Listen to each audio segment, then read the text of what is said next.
ay rated PG. Patnubay at gabay ng magulang ay kailangan sa mga batang manonood.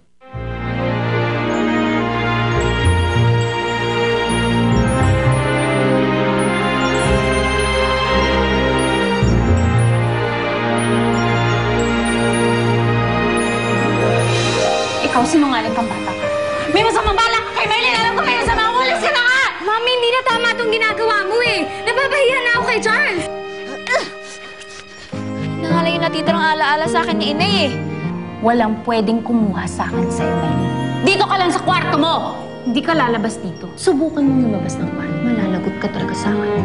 Alam mo, mabait naman ang mami mo eh. Meron lang siyang pinagdadaanan ngayon. Alam mo, mas kailangan nga niya tayo ngayon eh. I'm sorry kung nagkakaganito na naman ako. Gusto ko naman tumino eh. Ipa-confine mo na yung si Lilian bago pa niya patayin yung mga tao dito.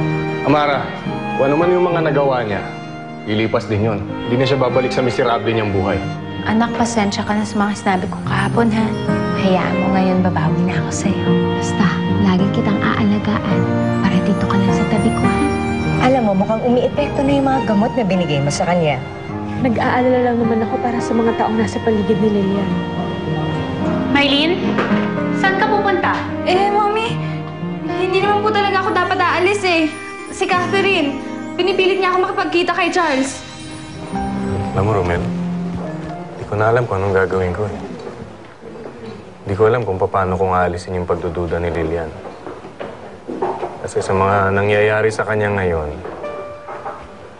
nakakapag-alala kasi baka mamaya bumalik yung dati niyang sakit. Kinuusap mo ba si Torina tungkol sa condition ni Lilian? Ano bang sabi niya? Hindi ba kailangan ibalak sa hospital si Lilian? Oh, Romel, hindi na kailangan pang umabot sa puntong yun. Alam ko naman yung hirap na pinagdaanan ni Lilian nung nandun siya sa ospital. Baka mamaya kapag nandun siya, lalo pang bumigay yung pag-iisip niya. Baka naman nag-a-adjust pa rin siya. Alam mo, she was gone from the mansion for so long. Tagal eh. Ikaw, Ferdinand, you know Lilian the best. Dapat alam niya na importante talaga siya sa'yo. Prove to her na mahal mo talaga siya. Prove to her? How? What else do I have to prove? Hindi ko alam eh. Just have to think about it.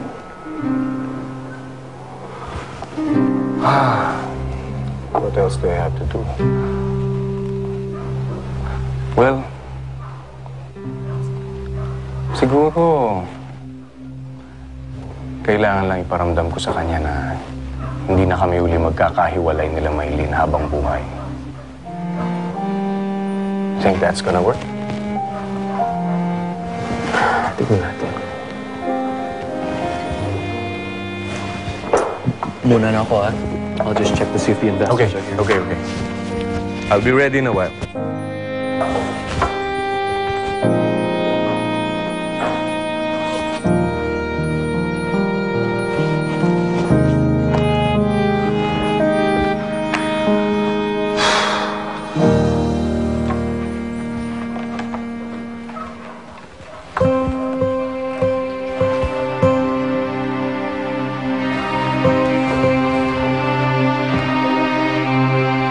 Sinasabi ko na nga ba eh.